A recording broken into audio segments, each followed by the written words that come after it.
সবার ভিডিওতে গিয়ে কমেন্ট করে এবং পাশে থাকলে পাশে পাবেন এরকম কথা বলে এবং সবার ভিডিও দেখে লাভ রেট করে দ্রুত সবার আগে আগে কমেন্ট করে কিছুদিন এরকম করে তো ভাই ফলোয়ার নিয়ে আসছি ঠিকই, এখন ফলোয়ার যেই পরিমাণে মনে করেন বেশিও না অল্প কিছু ফলোয়ার, এই ফলোয়ারগুলিও মনে করেন ভিউজটা হয় না, এই ভিউজটাও হয় না। ধরেন 1000 ফলোয়ার, 1000 ফলোয়ারের থেকে আমার 30টা ভিউজ হয় বা 40টা ভিউজ হয়, এটা কিন্তু একটা পেজের জন্য খুব ক্ষতি। ফলোয়ার বেশি কিন্তু ভিউজ নাই, তাহলে বুঝে না লাভ ফলোয়ারগুলা কীরকম ফলোয়ার। এই নন অ্যাক্টিভ ফলোয়ারগুলো নিয়ে আমরা কিন্তু পেজের 12টা বাজিয়ে ফেলি, আর এই পেজে কিন্তু ক্ষতি তখনই হয়। তো এইভাবে আমরা ফলোয়ারের পিছনে ছুটাটা ঠিক না, ফলোয়ার ছুটে নিয়ে আসলে লাভ হবে কি, ভিউজ নাই তো উল্টো আরও রিচ এঙ্গেজমেন্ট সব ডাউন হয়ে লাল হয়ে যায়। তো এই তো আপনারা যারা এই কাজগুলো করেন, ফলো দিলে ফলো ব্যাক পাশে পাবেন, শুধু ফলো করার জন্যই আসেন, ফলো নেওয়ার জন্যই আসেন, ভাই তাদের পেজ কীভাবে চলে আমি জানি না। আমি তাদের দেখা দেখি নতুন পেজ খুলে নতুন নতুন শিখলে যা হয় আর কি, শিখে আজকে এই অবস্থা। আসলে একটা ভিউজও হচ্ছে না, অল্প ভিউজ 10-12টা ভিউজ হয়, আর এদিক দিয়ে ফলোয়ার কিন্তু আমার দেখেন 1300+ ফলোয়ার হয়ে গেছে। তো এই তো এখন ফলোয়ারের পিছনে ছোটা একটা বড় বোকামি, সেটা আমি জলযন্ত্র নিজেই হাতে কলমে প্রমাণ।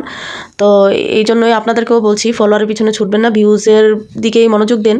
আর ভিডিও ভাই তোমাদের কারোর ভিডিও যদি ভালো না লাগে তাহলে এটাকে ফলো করে রেখে ঝুলিয়ে লাভ কি, ফলো দিয়ে তো লাভ নেই। একটা ফলোর ব্যাক পাবেন, নিজে একটা ফলো দিলেন, একটা ব্যাক পাইলেন, তো লাভ কি? আপনি তো ফলো অন্যের ভিডিও দেখছেন না, অন্য থেকে ফলো নিয়ে আপনার লাভটা কি? তো এই তো এখন ভিউজ যদি ভালো হয় তাহলে ফলোয়ার এমনিতেই বেড়ে যাবে। আসলে এরকম বোকামিগুলো আমরা অধৈর্য হয়ে করে ফেলি, ভাবি সবাই মিথ্যা বলে বা অনেকেরই বিশ্বাস করতে চাই না। আসলে এখন ফেসবুকের মধ্যেই সব কথাই দোটানার মধ্যে থাকে, কোনটা ভুল কোনটা সঠিক জানাটাই খুবই মুশকিল। তো আর যারা দেখবেন follow to follow, follow to back এগুলো বলে, ব্যাক টু ব্যাক এগুলো বলে, তারা কিন্তু ফলো দেয় ঠিকই, আবার আনফলো করে দেয়। আমি দেখি যে আমার আনফলোর পার্সেন্টেজ 47 জন আছে। তো ভাই এরা ফলো দেয় কেন, আবার আনফলো করে কেন? এদের আসলে যখন ভালো লাগবে না আপনারা তখন ভিডিও দেখবেন না। ভালোবাসার নাম কি এটা কি ভালোবাসার পরিণতি?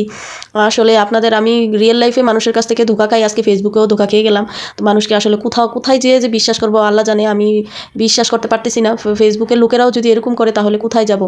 তো কিছু কিছু আপুরা আছে, কিছু যাদের কমেন্ট দেখলে আমি বুঝতে পারি তারা অ্যাক্টিভ এবং তারা আমার মতনই নতুন, তারা অ্যাক্টিভ থাকার চেষ্টা করে, আমিও থাকি সবার পেজের মধ্যে গিয়ে আমিও চেষ্টা করি, যদি আমার সামনে নিউজ ফিডে আসে আমি অবশ্যই তাদের ভিডিও দেখি এবং লাইক কমেন্ট করি। ফেসবুকের ভিতরে অল্প ভিউ হলেও একটা মনিটাইজেশন চলে যায়, মনিটাইজেশন এলিজিবল হয় না, নট ইয়েট এলিজিবল উঠে যায়।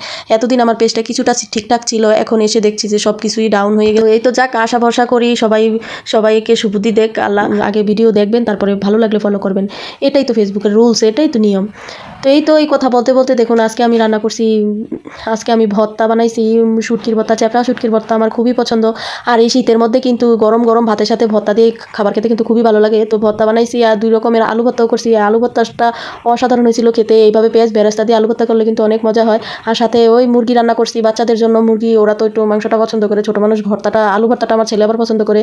তো ছোটো মানুষ তো ওরা ভর্তাটা অতটা খেতে পারে না, তাই আমার জন্যই ভর্তা। তো এই তো আজকের মতো এখানেই, ভিডিওটি ভালো লাগলে লাইক কমেন্ট শেয়ার করে দিবেন, আর সাথে থাকবেন সবাই। আর সবাইকে একটা রিকোয়েস্ট করবো, প্লিজ দয়া করে ভিডিওগুলো দেখবেন, তারপরে ভালো লাগলে আপনারা লাইক কমেন্ট ফলো করবেন।